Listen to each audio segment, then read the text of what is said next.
بسم اللہ الرحمن الرحیم والحمد للہ رب العالمین والصلاة والسلام علی سید المرسلین وعلی آلہ وصحبہ اجمعین، اما بعد۔ محترم ناظرین کرام، احکام دین کا پروگرام پیش خدمت ہے۔ آپ کے سوالوں کے جواب ہم کتاب و سنت کی روشنی میں پیش کر رہے ہیں۔ آئیے آپ کے سوالوں کی طرف آتے ہیں، لیکن قبل اس کے کہ آج کوئی نیا سوال پیش کریں، ہم مناسب سمجھتے ہیں کہ اس سے پہلے حلقے میں ہم نے جس سوال کو ابھارا تھا اور اس کا جواب مکمل نہیں ہو سکا تھا، اس لیے کہ سوال بذات خود ہی کئی چیزوں پر تھا، تو سوال پیش کرتے ہیں۔ وہ سوال یہ ہے، ان کا سوال یہ تھا کہ لوگ قبروں سے قیامت کے دن کیسے اٹھائے جائیں گے، اور دوسرا سوال تھا کیا انبیاء اور اولیاء بھی اسی طرح سے اٹھائے جائیں گے یا ان کی کوئی دوسری پوزیشن ہوگی۔ تیسرا سوال تھا کہ سب سے پہلے کس کو لباس پہنایا جائے گا، یعنی جب قیامت کے دن اٹھایا جائے گا تو۔ ہم جواب میں یہ بتا چکے تھے اور آج بھی اس کو دہرانا چاہتے ہیں کہ اللہ تبارک و تعالی نے انسانی جسم کے اندر جس میں گوشت پوست اور ہڈیاں پائی جاتی ہیں، ان میں سے ایک ہڈی ہے جس کو حدیث شریف میں عجب الذنب کہا گیا ہے، یعنی ریڑھ کی وہ ہڈی، اس سے مراد ریڑھ کی وہ ہڈی ہے جو بالکل نیچے اخیر میں ہوتی ہے۔ تو قیامت کے دن لوگوں کو اسی سے دوبارہ پیدا کیا جائے گا، اور اس کے بعد وہ لوگ اللہ کے حکم سے وہیں سے ان کی تشکیل شروع ہوگی اور ان کی بناوٹ شروع ہو جائے گی، یہاں تک کہ اثر نو تیار ہو کر کے انسان کھڑے ہو جائیں گے۔ جیسے کہ آپ دانہ ڈالتے زمین میں، اور وہاں سے جیسے گیہوں کا دانہ مثلا ڈال دیجئے، تو دوبارہ پھر گیہوں کا وہ دانہ نکلتا ہے، پتے لگتے ہیں اور دوبارہ اسی طرح کا گیہوں اس میں تیار ہو کے نکل آتا ہے۔ جبکہ یہ دانہ جو ڈالا جاتا ہے، یہ دانہ بھی بذات خود اپنی حقیقت کو کھو دیتا ہے، مٹی میں مل جاتا ہے، سڑ جاتا ہے، لیکن اس کے اندر اللہ تعالیٰ نے جو صلاحیت رکھی کہ اس میں سے ایک کوپل نکلتی ہے اور اوپر آتی ہے اور اسی طرح کا درخت تیار کر دیتی ہے۔ ایسے ہی انسانوں کو زمین کے اندر جو دفن ہیں، اللہ تعالیٰ ان کو جب حکم دیں گے تو وہ بھی زمینوں سے ایسے اٹھ کھڑے ہوں گے، لیکن ان کی پیدائش کے اندر جو اصلی چیز جو چھپی ہوئی ہے، وہ ریڑھ کے آخر کی جو ہڈی کا ٹکڑا ہے، گول سا چھوٹا سا، اسی سے ان کی دوبارہ پیدائش ہوگی۔ اس کو حدیث شریف میں بیان کیا گیا ہے۔ پھر جب وہ لوگ اٹھائے جائیں گے تو کیا ہوگا؟ سب کے سب وہ ننگے ہوں گے اور ان کے اوپر کوئی کپڑا نہیں ہوگا، اور مادرزاد ننگے ہوں گے، کہہ لیجیے، حدیث میں جو الفاظ آئے ان کے معنی یہ ہے، اور سب تیزی سے اٹھیں گے جیسے کہ ٹڈی ہوتی ہے، پورا ان کا جھوم چلتا ہے، یعنی پورا بھر جاتا ہے میدان، ایسے اٹھیں گے، اور اس طرح سے پتنگوں کی طرح سے، ٹڈیوں کی طرح سے اٹھیں گے، اور یہ میدان محشر کی طرف جائیں گے اور موقف میں پہنچیں گے، اور ان سب کو اس آواز میں جس پہ اس کو اٹھنا اور جاگنا ہے، ان کو کہاں جانا، اپنی منزل ان روحوں کو معلوم ہے، ان جسموں کو جو پیدا ہو گئے ہیں ان کو معلوم، اسی طرح سب متوجہ ہوں گے، کہیں سے بھی ہوں گے، میدان محشر کی طرف جائیں گے۔ اب اس میں یہ ہے کہ انبیاء اور اولیاء کا کیا حال ہوگا؟ انبیاء اولیاء بھی اسی طرح سے قبروں سے اٹھیں گے، اور سب سے پہلے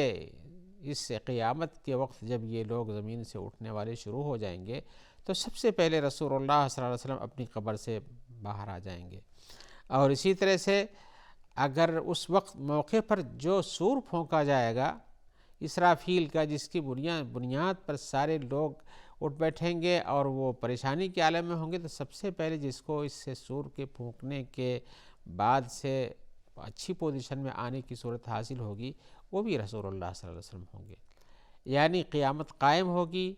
اور دنیا کے سارے لوگ اس میں پریشان ہو کے اٹھیں گے، پیدا کیے جائیں گے، بھاگیں گے، چلیں گے، لیکن سب سے پہلے جو اپنی قبر سے اٹھے گا وہ رسول اللہ صلی اللہ علیہ وسلم ہیں، اور اسی طرح سے اس سور کے تکلیف سے جو نجات ملنے والی، سب سے پہلے رسول اللہ صلی اللہ علیہ وسلم اس کی پریشانی سے باہر آ جائیں گے۔ اور اسی طرح سے آپ نے جو سوال کیا کس کو سب سے پہلے لباس پہنایا جائے گا، تو حدیث شریف میں اس کا تذکرہ آیا ہوا ہے، وہ یہ ہے کہ سب سے پہلے اللہ تبارک و تعالی لباس عطا کریں گے حضرت ابراہیم خلیل علیہ السلام کو۔ لہذا قیامت کی کیا پوزیشن ہوگی اور اس کے احوال کیا ہوں گے، یہ آپ قرآن مجید کی بہت سی آیتوں کے اندر اس کو دیکھ سکتے ہیں. سورہ قمر میں دیکھیے، سورہ معارج میں دیکھیے، سورہ قارعہ میں دیکھیے، اور بھی بہت سی صورتیں ہیں جن کے اندر یعنی قیامت کا جو منظر ہے اور کیسے لوگ اٹھیں گے، کیا پریشانی کا عالم ہوگا سور پھونکنے وقت، اور بعض اسی طرح سے قبروں سے نکل کے بھاگنے کا کیا عالم ہوگا. حدیثوں سے بھی اس کا تذکرہ آیا ہوا ہے، جس کو رسول اللہ صلی اللہ علیہ وسلم نے حدیث میں بیان کیا ہے. آپ نے فرمایا انکم محشورون حفاتا عراتا غرلا، تم سب کے سب محشور کیے جاؤ گے، یعنی حشر کے لیے اٹھائے جاؤ گے، ننگے پیر، ننگا جسم،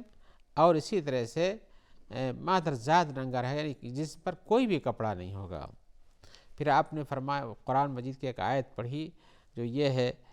کما بدأنا اول خلق نعیدہ وعدا علینا انا کنا فاعلین، کہ ہم جیسے پہلی بار ہم نے پیدا کرنا شروع کیا تھا اسی کو ہم دوبارہ لوٹا دیں گے، دوبارہ اسی شکل میں انسان آ جائے گا. وعدا علینا، اللہ تعالیٰ فرماتے ہیں یہ ہمارا وعدہ ہے، ہم اسے پورا کریں گے. انا کنا فاعلین، ہم اسے کرنے والے ہیں. تو قیامت قائم ہوگی، لوگوں کو قبروں سے اٹھایا جائے گا، اور جیسے اللہ نے پہلے پیدا کیا انسان کو، سوچیے کیسے پہلے پیدا کیا ہے، نطفے سے بنایا، کچھ بھی نہیں تھا، شے معدوم تھا، کچھ ذکر نہیں تھا، اس کو بنا کے تیار کیا. آج انسان زمین پہ کیا کچھ نہیں کرتا ہے.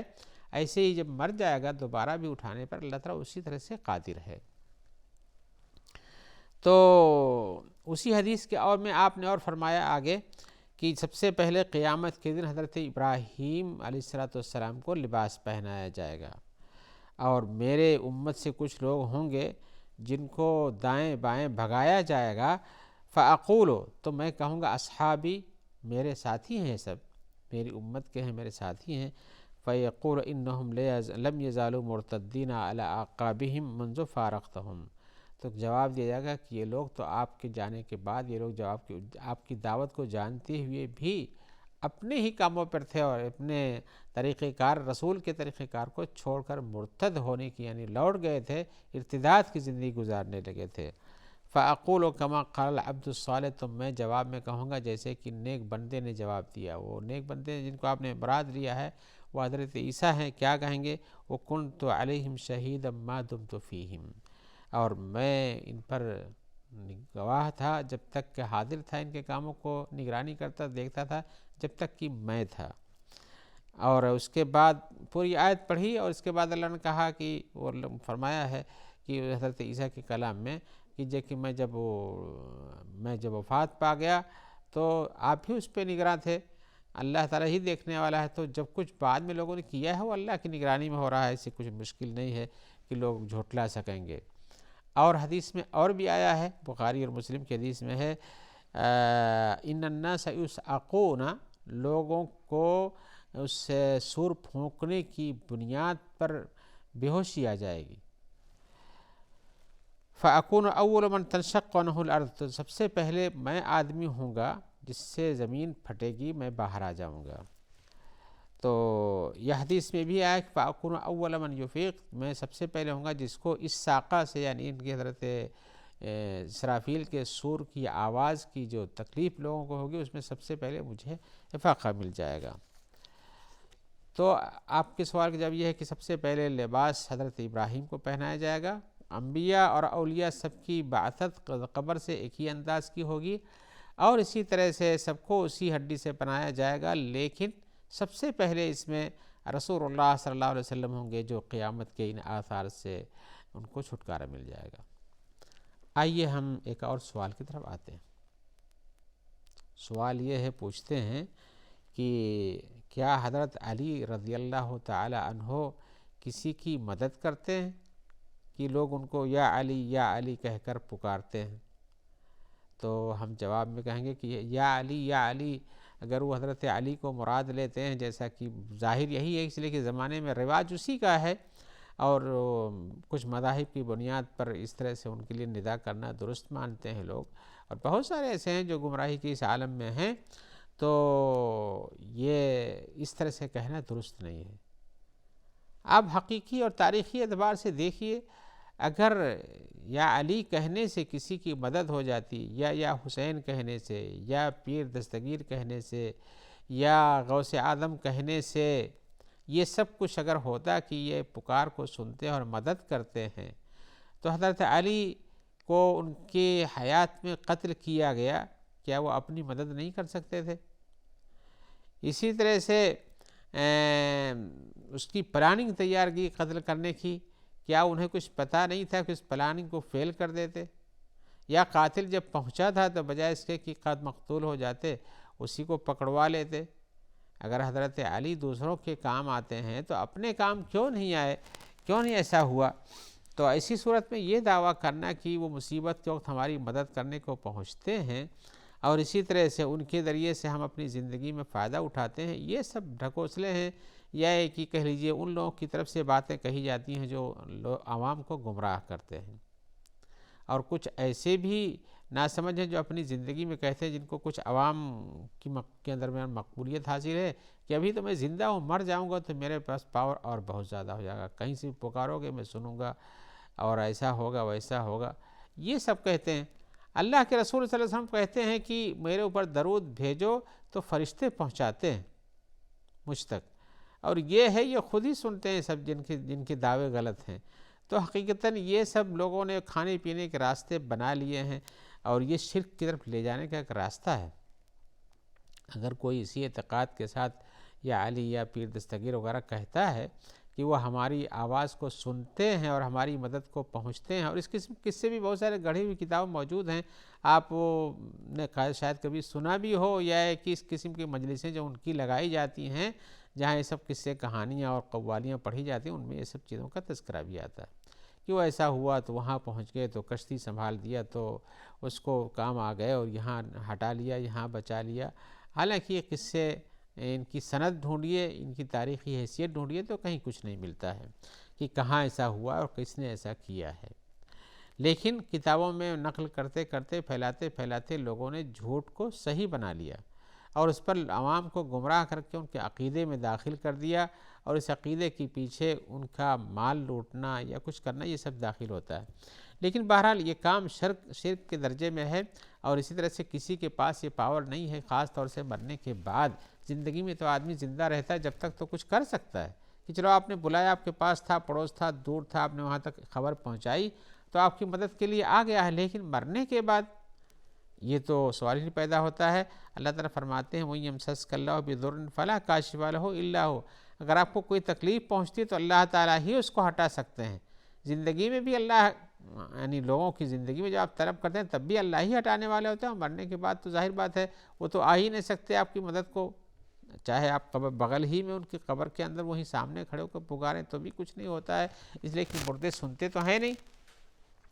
تو ایسی صورت میں یہ یا علی یا اسی طرح سے اور بھی جو الفاظ اس طرح کے لوگ استعمال کرتے ہیں اور لوگ گمراہ کرتے ہیں، یہ غلط ہے۔ یہ شرک تک پہنچانے کا ذریعہ، اگر کسی کا عقیدہ ایسا ہی ہے تو اسے اپنی آخرت کی خیر بنانی چاہیے، اس لیے کہ اللہ تعالیٰ مشرکین کو معاف نہیں کرتے ہیں۔ اس کے علاوہ گناہ ہوں تو ان کی معافی کا امکانات موجود ہیں اللہ کے پاس، اور اللہ تعالیٰ ان کو معاف کر دے سکتے ہیں چاہیں تو، جب اللہ کی مشیت پر ہیں وہ لوگ۔ لہذا یہ علی کہنا یہ غلط ہے۔ آیت کہتی ہے وَإِن يَمْسَسْكَ اللَّهُ بِضُرٍّ فَلَا كَاشِفَ لَهُ، اللہ کے رسول کو خطاب کر کے کہ اگر آپ کو اللہ تعالیٰ کوئی نقصان پہنچانا چاہیں تو اس کو ہٹانے والا صرف وہی ہے، پھر وہی ہیں ہٹانے والے۔ وَإِن يُرِدِ اللَّهُ يُرِدْكَ بِخَيْرٍ فَلَا رَادَّ لِفَضْلِهِ، اور اگر آپ کو کوئی فائدہ پہنچانا چاہتے ہیں، کوئی اچھی بات آپ کے تک پہنچنے سے، تو کوئی اس کو ہٹانے والا نہیں کہ اس کو روک دے۔